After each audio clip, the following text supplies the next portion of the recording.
Hi guys! I wanna show you my new lipstick from O2O. In-order ito ni ate, which is may hipag na maganda. Wow! Actually, ang tagal lang naka-add to cart to sa akin, pero hindi ko lang chine-check out. Kasi wala akong pang check out. Char. Hindi, actually, gusto ko tong lipstick na to. Ang dami ko kasing nare-review. At maganda nga daw tong lipstick na to from O2O. So, let's try.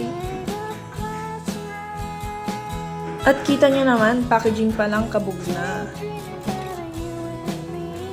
Ang ganda niya guys. Packaging pa lang. So let's try. What?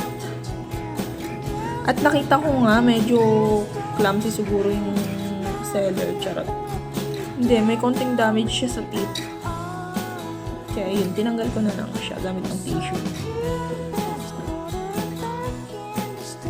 At syempre, bago natin siya i-apply sa lips, tanggalin muna natin yung dati nating lipstick.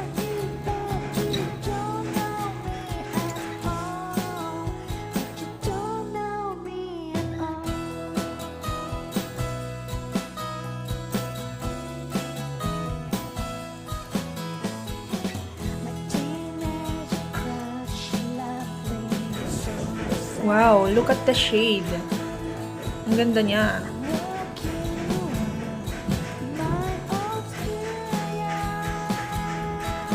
Para siyang super stay matte. Ang cream niyang i-apply, ang easy niya to apply, tapos nagiging matte siya nung nasa lips ko na siya.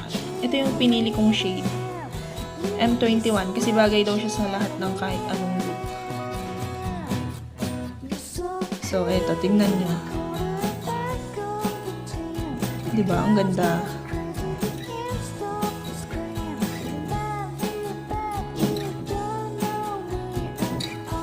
So, ano pang hinihintay nyo? Mag-check out na rin kayo. Bahala na kayo kung saan.